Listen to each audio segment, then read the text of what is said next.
my dog was always fine with the baby. He never was a problem. He would always lick him and, you know, and it was fine. And we've never seen anything.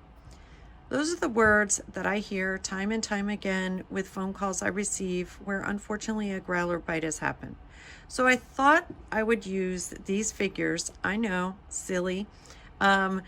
Please humor me to show you some of the situations that I don't really want to show with real dogs or babies, but are real situations that happen in everybody's homes, okay?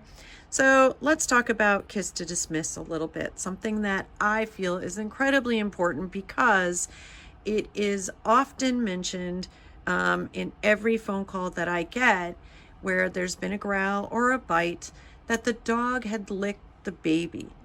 And this is very confusing for parents. What I want to do is decrease some of that confusion. I want families to always be thinking that they need to increase their dog aware skills.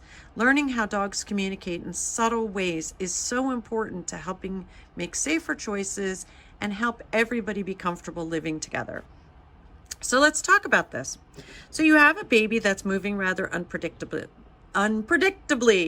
who's crawling around, doing their thing. Okay. Dog might be hanging out with mom. Oops.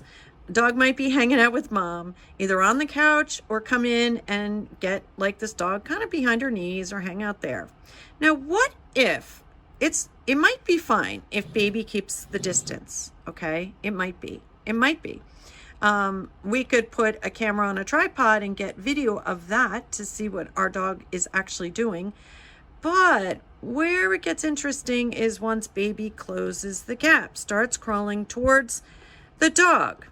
Now, there's two different kinds of kiss to dismiss that I recognize.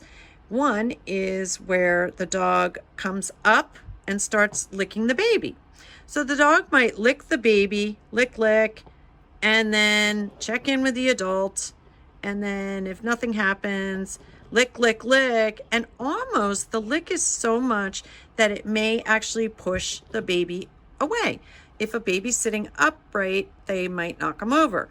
So that is one type of kiss to dismiss. The other is if the baby actually crawls towards the dog. The dog maybe doesn't want to leave their place next to their trusted adult. So now is in a conflict. And so may lick the baby, may check in with mom. So may look at mom to get eye contact. If nothing changes, because maybe to the parent, this seems like an okay situation. Everybody seems fine. The dog is kissing the baby. What could be wrong?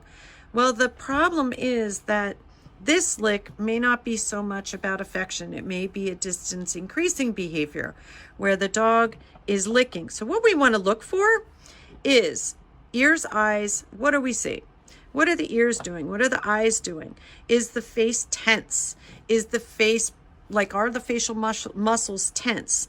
Does the dog lick the baby, check in, kind of fidget, lick their lips, yawn, whale eye, lick the baby again? And does it get more intense? Usually what I hear from parents is there'll be the first couple licks they're okay with, but then they get stronger and pushier. And that's when a parent goes, hey, no more, and stops the dog from licking. What you might observe with this is actually a pushing away effect. So the dog will lick more forcibly, and that will actually either knock over the baby, push the baby.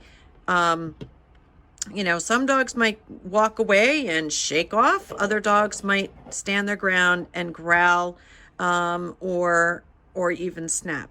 So we do want to pay attention to that. My suggestion always is a dog and baby on the scene.